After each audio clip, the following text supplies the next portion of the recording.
Hello everybody, the Lawn Gnome is here. Never said that name out loud before. It sounds stupid now that I say it. Just, you call him whatever you want.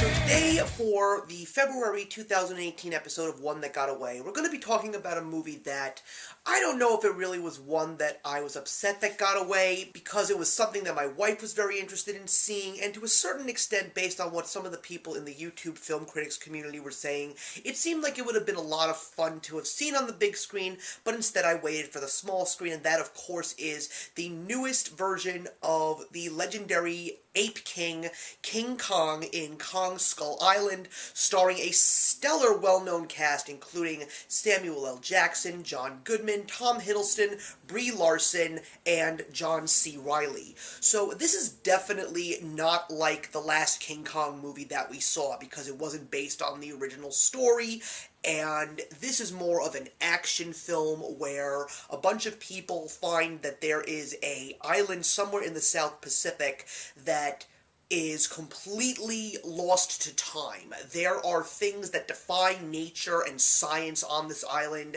and these two guys, one of them who is played by John Goodman, who is part of this really secret government research organization, says that we have to go and find this island because we need to let people know that these creatures exist and that we need to warn the human race that if tempted, these creatures could go out and wreak havoc on the world, and more importantly, possibly destroy the human race. So, I was expecting a fun movie because it had a good-looking cast, it was going to definitely be an action-packed film. I was very surprised to actually see that this movie took place right after the Vietnam War in 1973, because there were a whole bunch of soldiers that were brought to protect the scientists while they were going onto Skull Island, and these were people that had just seen some of the darkest things that they had ever seen in their lives because they were fighting in the Vietnam War. So that was something that I was quite surprised by, but then as the movie started and the movie started to just go in its usual way, by the time it was over, I thought that this was one of the worst movies that I ever saw.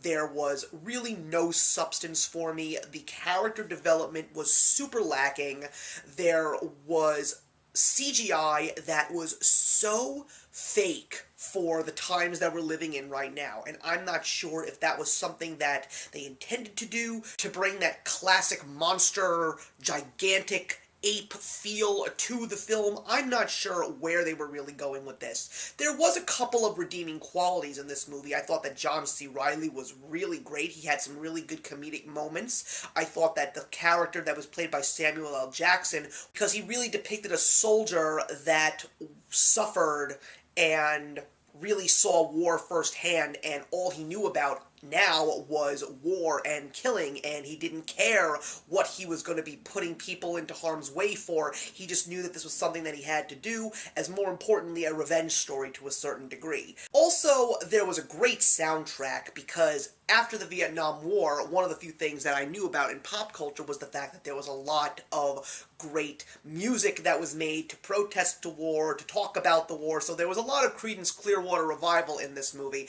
and there's nothing wrong with that. And there are some action sequences in this movie that most would find entertaining, but for me, not so much. And even when the movie comes to an end, there is a post-credit scene, because apparently, just in case you didn't know this, this is going to be a minor spoiler. This is not going to be a one-and-done thing. I'm not necessarily certain that there's going to be a Kong sequel, but it paves the way for a brand new cinematic universe, and I'm not going to tell you exactly what they're going to be focusing on, but if you do get a chance to see this movie, and you do get a chance to take a look at this post-credit scene, you're going to understand what I'm talking about. But I really did not enjoy this movie at all. I thought it was boring, I thought it was tasteless, and there was just nothing for me to really care about except for the redeeming qualities that I mentioned. This is not a movie that I want to see again, nor is this awesome movie that I'm going to own on DVD, and I have no intentions to go forward with anything that's going to be coming out after this film. But if you like these kinds of films, you are probably going to love Kong Skull Island, but for me, it's getting a lowly 1 star out of 4. So thank you very much for watching, everybody. Please leave your comments in the box below, and let's discuss Kong Skull Island, and I will see you in the next one. Hey, thank you so much for stopping by my channel today. If you're new here and want to see more of what my channel has to offer, please click on the link to my last video, or hit that subscribe button to be kept up to date with all of my uploads. Content of all sorts is posted here quite often, so trust me, you do not want to fall behind. I will see you in the comments, and actions speak louder than words.